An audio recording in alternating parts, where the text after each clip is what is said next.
Bible can be full of mysteries, not the least of which is why so many dramatic things happened in it when life is so much less dramatic now. But one of the clues to understanding this mystery is to realize that God's timeline is much different than ours. And also, when we're reading Scripture, we're reading about things that happened over a long period of time, and we're reading about them in a few short sentences. But the longer you follow God, the more you realize that His timeline is a lot longer than ours. Have you guys noticed that God's not really on our timeline?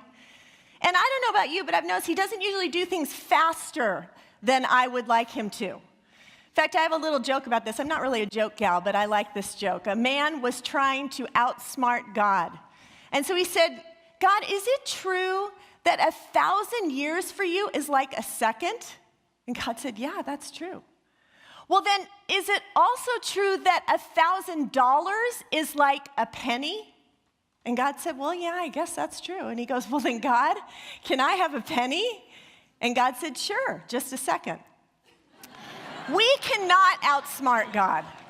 And the bottom line is, God is working on a timeline that is much longer and much bigger than ours.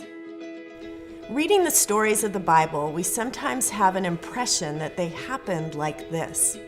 But the truth is, long periods of time are passing as we read some of these great stories. Times of waiting and watching when very little change happened.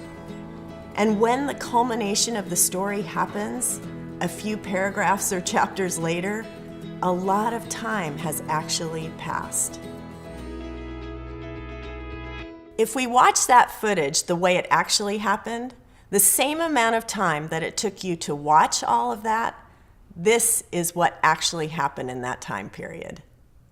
It looks like nothing is happening, and that's the way it often is in our lives. We think nothing is happening when the reality is God is at work. What I've noticed is that things that take time actually show God. You know, when things happen when they're supposed to happen, we celebrate.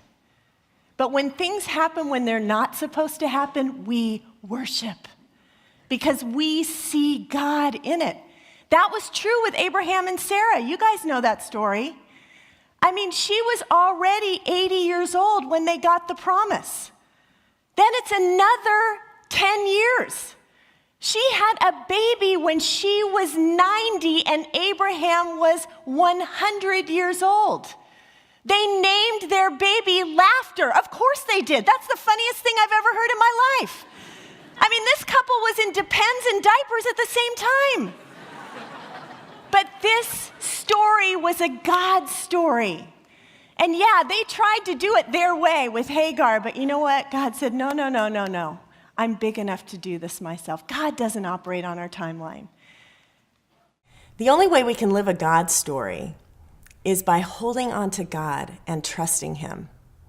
But like Abraham and Sarah, we're often tempted to take control because we don't trust that things are going to happen the way God promised. But we have to hold on because the timing of our story is part of what makes it so great. Sometimes He gives us clues about what's going to happen way before it happens.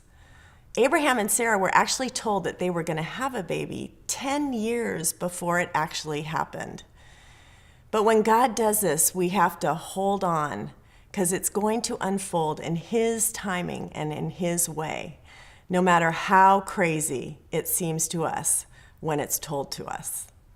One of my best friends in high school was a girl named Lori Warren, and we used to get into a lot of trouble together. She also brought me to Young Life for the first time, and that was how I met the Lord.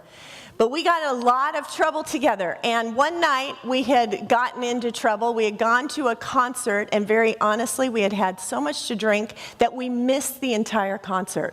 It was a beautiful night in my life. And so we came home to her house. We were like, just horrible, and woke up the next morning, and I was totally hungover and just feeling terrible, and I was in her house. I remember we were walking up the stairs and we were just trying to find like a piece of toast to eat. And her father, who happened to be the dean of psychology at Fuller Seminary at the time, and he loved me. I don't know why, he just loved me. And he didn't know what we had been doing the night before. He just saw me there. I had spent the night with her, and he was so excited to see me. And he said to me, you know what, Lori? I think you're going to go to seminary someday. And I want to tell you something. My thought bubble was, this man is the most deluded man I have ever met in my life. I want to tell you who this man was. His name was Dr. Neil Clark Warren. Dr. Neil Clark Warren founded eHarmony.com.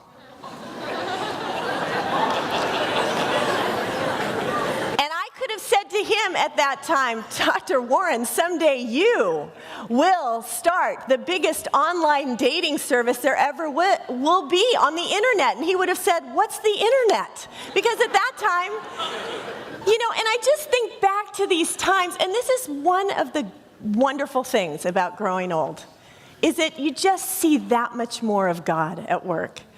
Because you know what, you guys? He was right.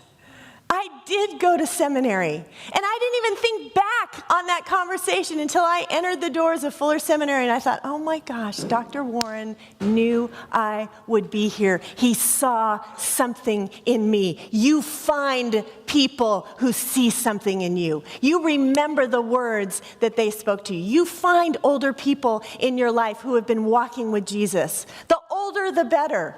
Christian mentors can help you see a future that you would never be able to see for yourself. And as Adam and Eve showed us in an earlier verse, the voices that we listen to can have a huge impact on the trajectory of our faith. Take some time now and talk about faith and doubt and how God's timing pushes you to decide whether or not you're going to trust Him.